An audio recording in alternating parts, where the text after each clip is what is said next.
बच्चों, आज के इस वीडियो में मैं BEd second semester CHGM university से संबंधित ऑप्शनल पेपर एनवायरमेंटल एजुकेशन का क्वेश्चन पेपर आपके साथ साझा कर रही हूँ। ये डी सीरीज की बुकलेट है और इसमें भी पूर्व की भांति ABC सीरीज के सभी क्वेश्चन आपको प्राप्त होंगे, बस उनके क्रम में अंतर होगा।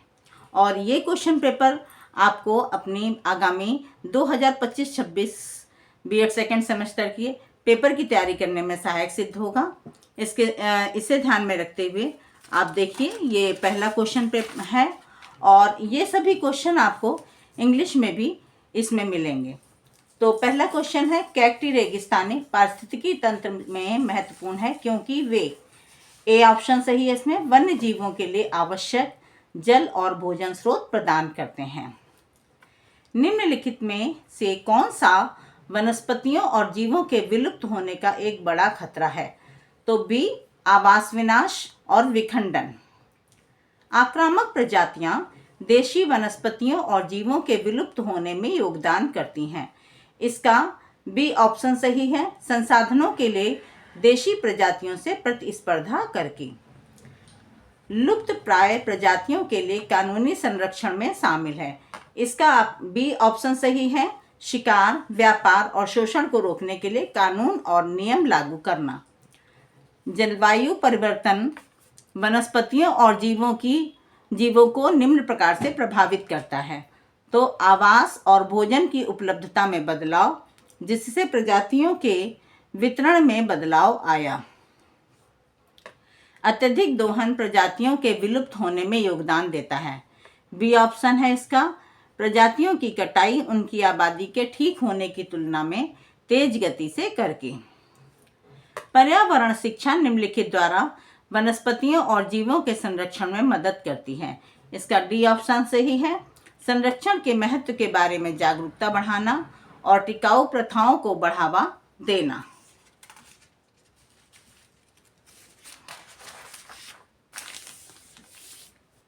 वनस्पति उद्यान वनस्पतियों के संरक्षण में योगदान करते हैं।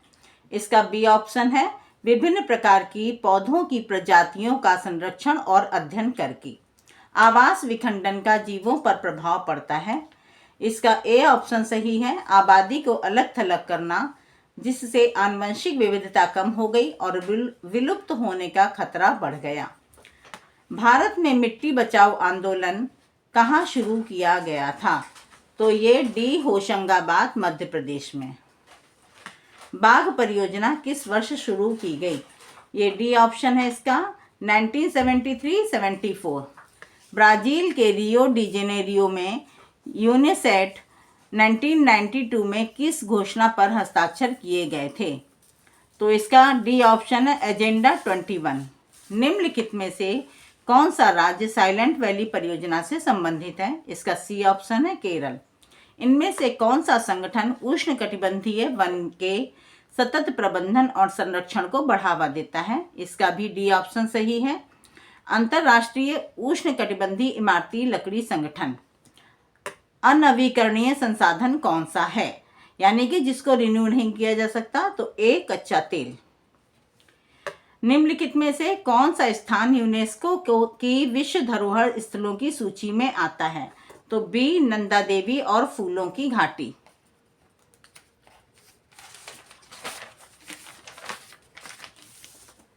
विश्व पर्यावरण दिवस किस तिथि को मनाया जाता है? ये सी ऑप्शन है इसका, 5 जून।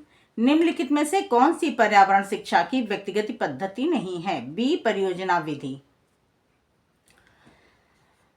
निम्नलिखित में से कौन सी विधि बाल उन्मुख विधि नहीं है? इसका जो है ए ऑप्शन सही है, व्याख्यान विधि।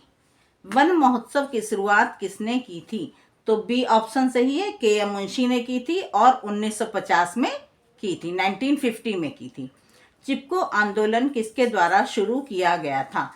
इसका जो है बी, ए ऑप्शन सही है, सुंदरलाल बहुगुणा। पृथ्वी दिवस किस तिथि को मनाया जाता है? सी, 22 अप्रैल।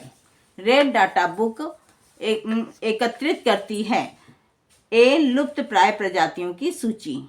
एयर कंडीशनर और रेफ्रिजरेटर में कौन सी हानिकारक गैस उत्सर्जित होती है यानी कि निकलती है? तो सी क्लोरोफ्लोरोकार्बन। गाय के गोबर से कौन सी हानिकारक गैस उत्सर्जित होती है? तो ए मीथेन गैस। नमामि गंगे परियोजना किसने शुरू की? बी नरेंद्र मोदी। पर्यावरणीय शिक्षा का प्राथमिक उद्देश्य क्या है? बी ऑप्शन इसका सही है, पर्यावरण संरक्षण के प्रति जिम्मेदारी की भावना को बढ़ावा देना। निम्नलिखित में से कौन पर्यावरण शिक्षा के दायरे का सबसे अच्छा वर्णन करता है? तो बी ऑप्शन इसका सही है, इसमें पर्यावरणीय मुद्दों, समाधानों और टिकाऊ प्रथाओं को समझना शामिल है।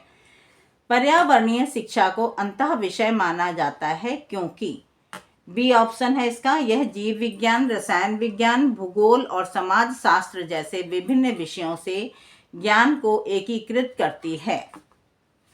पर्यावरण शिक्षा का एक प्रमुख उद्देश्य है। ए ऑप्शन इसका सही है, पर्यावरणीय समस्या समाधान के लिए कौशल विकसित करना। पर्यावरण शिक्षा के दायरे में शामिल है। बी ऑप्शन सही है, पर्यावरणीय प्रभाव का आकलन और सतत विकास को बढ़ावा देना। निम्नलिखित में से कौन सा कथन पर्यावरण शिक्षा की प्रकृति का सबसे अच्छा वर्णन करता है? तो इसका बी ऑप्शन सही है, यह गतिशील और विकासशील है, नई पर्यावरणीय चुनौतियों और ज्ञान को अपना रही है।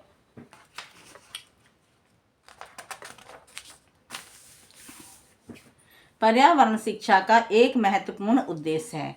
इसका बी ऑप्शन सही है, आम जनता के बीच पर्यावरण संबंधी मुद्दों के बारे में जागरूकता और समझ बढ़ाना। पर्यावरण शिक्षा के दायरे में निम्नलिखित के बारे में शिक्षा देना शामिल है। इसका सी ऑप्शन सही है, जैव विविधता संरक्षण और पारिस्थितिकी तंत्र पर मानव गतिविधियों का प्रभाव। पर्यावरण शिक्षा की सहभागी प्रकृति का अर्थ है। बी ऑप्शन सही है, यह पर्यावरणीय समस्याओं को हल करने में व्यक्तियों, समुदायों और संगठनों की सक्रिय भागीदारी को प्रोत्साहित करती है। पर्यावरण शिक्षा का लक्ष्य है, तो इसका ए ऑप्शन सही है, व्यक्तियों और समुदायों में पर्यावरणीय नैतिकता और मूल्यों को स्थापित करना। निम्नलिखित में से कौन एक पारिस्थितिकी तंत्र का सबसे अच्छा वर्णन करता है? तो बी ऑप्शन इसका सही है, जीवित जीवों का एक समुदाय जो अपने भौतिक पर्यावरण के साथ अंतःक्रिया करता है। अधिकांश पारिस्थितिक तंत्रों में ऊर्जा का प्राथमिक स्रोत क्या है? सी ऑप्शन सही है, सूरज की रोशनी। सामाजिक विज्ञान पर्यावरणीय मुद्दों के अध्ययन में कैसे योगदान देता है?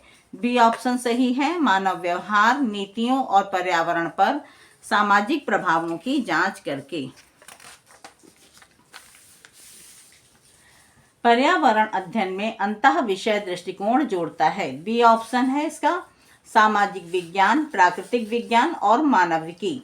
ओजोन परत का प्राथमिक कार्य क्या है? सूर्य से हानिकारक पराबैंगनी अल्ट्रावायलेट रेस विकिरण को रोककर पृथ्वी पर जीवन की रक्षा करना।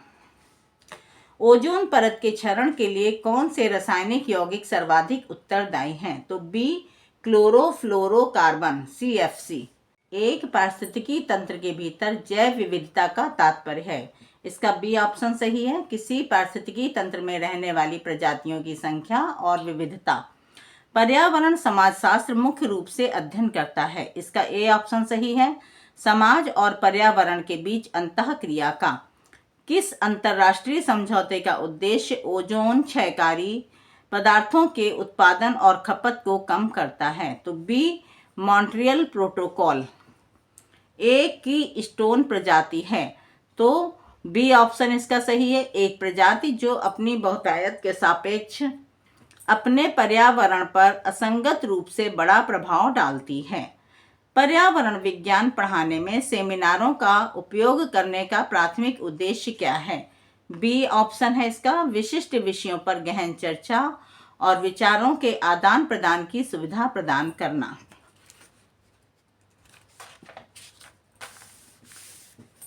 पर्यावरण विज्ञान शिक्षा में कार्यशालाएं सबसे अधिक प्रभावी हैं। इसका सी ऑप्शन है, व्यावहारिक प्रशिक्षण और कौशल विकास प्रदान करने हेतु। पर्यावरण विज्ञान शिक्षा में समस्या समाधान पद्धति में शामिल है। बी ऑप्शन, छात्रों को वास्तविक दुनिया के पर्यावरणीय मुद्दों की पहचान करने, उनका विश्लेषण करने और उनका समाधान खोजने के लिए प्रोत्साहित करना। पर्यावरण विज्ञान शिक्षा में क्षेत्र यात्राएं मूल्यवान हैं क्योंकि वे, डी ऑप्शन है इसका, अनुभवात्मक शिक्षा को बढ़ाते हुए पर्यावरण के साथ सीधा संपर्क प्रदान करती हैं। पर्यावरण विज्ञान शिक्षा में सर्वेक्षणों का उपयोग करने से छात्रों को मदद मिलती है। इसका बी ऑप्शन सही है। पर्यावरणीय स्थितियों और जनता की राय पर डेटा एकत्र करने और उसका विश्लेषण करने में। निम्नलिखित में से कौन सा वर्षा जल संचयन का सबसे अच्छा वर्णन करता है? तो इसका ए ऑप्शन सही है। भविष्य में उपयोग के लिए वर्षा जल का संग्रहण और भंडारण। इको पर्यटन मुख्य रूप से निम्नलिखित पर केंद्रित है। इसका बी ऑप्शन सही है। प्राकृतिक क्षेत्रों में जिम्मेदार यात्रा को बढ़ावा देना, जो पर्यावरण का संरक्षण करता है और स्थानीय लोगों की भलाई में सुधार करता है। निम्नलिखित में से कौन सी प्रथा आमतौर पर इको पर्यटन से जुड़ी है? तो इसका डी ऑप्शन सही है। पर्यटकों को स्थानीय पारिस्थितिकी तंत्र और संस्कृतियों के बारे में शिक्षित करना। पर्यावरण नैतिकता का अध्ययन है। इसका सी ऑप्शन सही है। पर्यावरण के साथ मानव संपर्क का मार्गदर्शन करने वाले नैतिक सिद्धांत। पर्यावरणीय नैतिकता सिद्धांत का एक उदाहरण है। ए ऑप्शन इसका सही है। भावी पीढ़ियों के लिए जैव विविधता और पारिस्थितिकी तंत्र की अखंडता को बनाए रखना। वर्षा जल संचयन प्रणालियों में आमतौर पर किस विधि का प्रयोग किया जाता है? इसका डी ऑप्शन सही है। वर्षा बैरल और हौज। इको पर्यटन का उद्देश्य पर्यावरण पर प्रभाव को कम करना है। इसका बी ऑप्शन सही है। टिकाऊ प्रथाओं को लागू करके और संरक्षण को प्रोत्साहित करके। पर्यावरणीय नैतिकता में एहतियाती सिद्धांत सुझाव देता है कि, इसका डी ऑप्शन सही है, संभावित पर्यावरणीय नुकसान को रोकने के लिए तत्काल कार्रवाई की जानी चाहिए, भले ही कुछ कारण और प्रभाव संबंध वैज्ञानिक रूप से पूरी तरह स्थापित ना हो।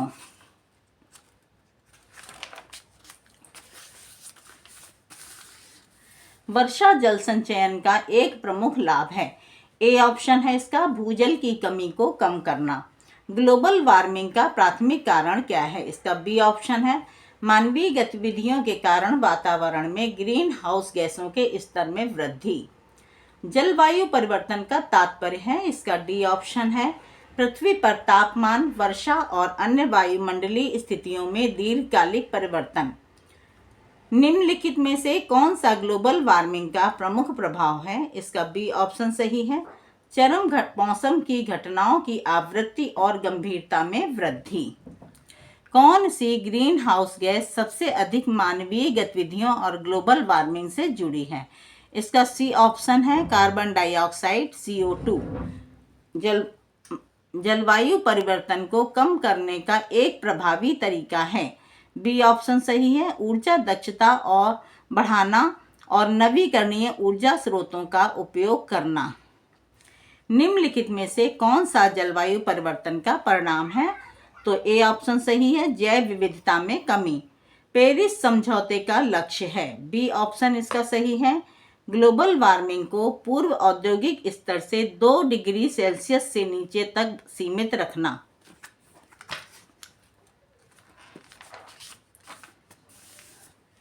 जलवायु परिवर्तन अनुकूलन में शामिल है। इसका सी ऑप्शन है, वास्तविक या अपेक्षित जलवायु उत्तेजनाओं के जवाब में प्राकृतिक या मानव प्रणालियों में समायोजन करना। कार्बन पदचिह्न मापता है। इसका ए ऑप्शन सही है, मानव गतिविधियों द्वारा उत्सर्जित ग्रीन हाउस गैसों की कुल मात्रा आमतौर पर CO2 के बराबर टन में व्यक्त की जाती हैं। सतत विकास को सर्वोत्तम रूप से परिभाषित किया गया है। इसका ए ऑप्शन सही है, विकास जो भविष्य की पीढ़ियों की अपनी जरूरतों को पूरा करने की क्षमता से समझौता किए बिना वर्तमान की जरूरतों को पूरा करता है। पर्यावरण संरक्षण का मुख्य उद्देश्य है। इसका बी ऑप्शन सही है, प्राकृतिक संसाधनों और जैव विविधता का संरक्षण करना। पर्यावरण संरक्षण में निम्नलिखित में से कौन सी एक प्रमुख रणनीति है? सी, प्रदूषण को सीमित करने के लिए कानूनों को लागू करना। जैव विविधता हॉट स्पॉट वह क्षेत्र है जो, बी ऑप्शन है इसका, जैव विविधता में समृद्ध है और मानवीय गतिविधियों से खतरे में है। पर्यावरण संरक्षण एजेंसियों की प्राथमिक भूमिका है, ए ऑप्शन है इसका, पर्यावरण को प्रभावित करने वाली गतिविधियों की निगरानी और विनियमन।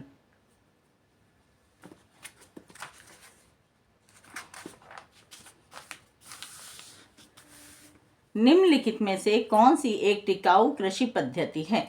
इसका सी ऑप्शन है, फसल चक्र और जैविक खेती। राष्ट्रीय उद्यान और वन्य जीव अभयारण्य जैसे संरक्षित क्षेत्र संरक्षण के लिए महत्वपूर्ण है क्योंकि, इसका बी ऑप्शन सही है, वह वन्य जीवन के लिए सुरक्षित आवास प्रदान करते हैं और पारिस्थितिकी तंत्र को संरक्षित करते हैं। निम्नलिखित में से कौन सा संयुक्त राष्ट्र सतत विकास लक्ष्यों में से एक है? तो इसका सी ऑप्शन सही है, सभी के लिए सस्ती, विश्वसनीय, टिकाऊ और आधुनिक ऊर्जा तक पहुंच प्रदान करना। नवीकरणीय संसाधन वे हैं, ए ऑप्शन सही है, जिनकी कम समय में प्राकृतिक रूप से पुनः पूर्ति की जा सकती है। नवीकरणीय यानी कि जिनका रिन्यूएबल हो जाए। पर्यावरणीय प्रभाव आकलन EIA आयोजित किए जाते हैं, इसका ए ऑप्शन सही है, प्रस्तावित परियोजना के संभावित पर्यावरणीय प्रभावों का मूल्यांकन करने हेतु। कौन सी प्रथा जल संरक्षण में सहायक होती है? इसका बी ऑप्शन सही है, कृषि के लिए ड्रिप सिंचाई का उपयोग करना।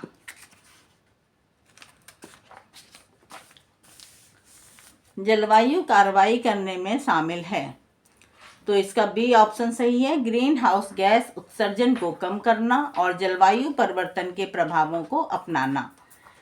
निम्नलिखित में से कौन पर्यावरणीय शिक्षा में मीडिया की भूमिका का सबसे अच्छा वर्णन करता है? इसका ए ऑप्शन सही है, पर्यावरण संबंधी मुद्दों और समाधानों के बारे में जागरूकता बढ़ाना और जनता को सूचित करना। पर्यावरणीय मुद्दों पर वास्तविक समय के अपडेट और तत्काल सार्वजनिक सहभागिता के लिए किस प्रकार का मीडिया सबसे प्रभावी है? इसका बी ऑप्शन सही है, टेलीविजन। मीडिया पर्यावरण शिक्षा में किस प्रकार योगदान देता है? इसका सी ऑप्शन सही है, पर्यावरणीय समस्याओं और समाधानों पर जागरूकता बढ़ाकर और जानकारी प्रदान करके। पर्यावरणीय जागरूकता को तेजी से और व्यापक रूप से फैलाने के लिए किस प्रकार का मीडिया सबसे प्रभावी है? तो बी सोशल मीडिया प्लेटफॉर्म। पर्यावरण के बारे में शैक्षिक वीडियो फायदेमंद है क्योंकि वे जटिल पर्यावरणीय अवधारणाओं को गहन दृश्य व्याख्या प्रदान करते हैं।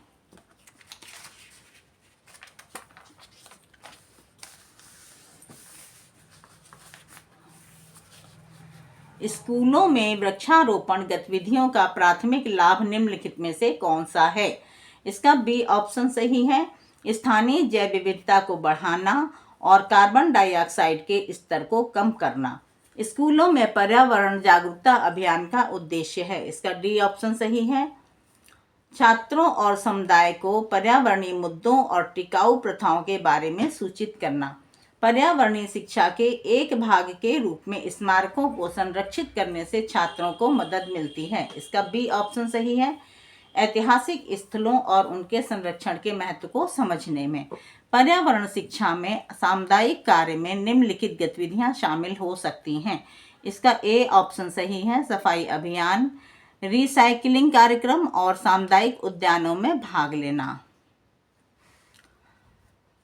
और वृक्षारोपण पहल में शामिल छात्र इसके बारे में सीखते हैं, तो इसका बी ऑप्शन सही है, पारिस्थितिकी तंत्र, कार्बन पृथक्करण और आवास निर्माण में पेड़ों की भूमिका। किसी स्कूल में एक सफल पर्यावरण जागरूकता अभियान में शामिल हो सकते हैं, इसका सी ऑप्शन सही है, पृथ्वी दिवस समारोह, पोस्टर प्रतियोगिताएं और स्थिरता कार्यशालाएं जैसे कार्यक्रम आयोजित करना।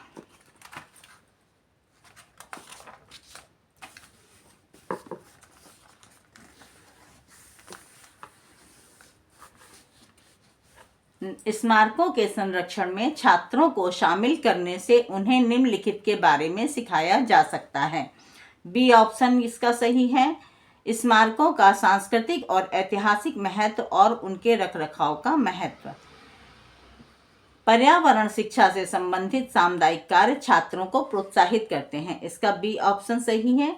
स्थानीय पर्यावरणीय समस्याओं को सुलझाने और जिम्मेदारी की भावना को बढ़ावा देने में सक्रिय रूप से संलग्न होने हेतु वृक्षारोपण गतिविधियां निम्नलिखित में मदद करती हैं। ए ऑप्शन सही है। वायु गुणवत्ता में सुधार, कटाव को कम करना और वन्य जीवों के लिए आवास प्रदान करना।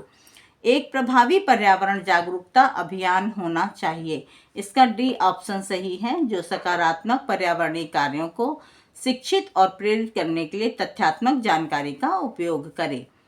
स्मारकों के संरक्षण में छात्रों को शामिल करने का एक लाभ यह है। बी विरासत की भावना और ऐतिहासिक और सांस्कृतिक स्थलों के संरक्षण के महत्व को बढ़ावा देना।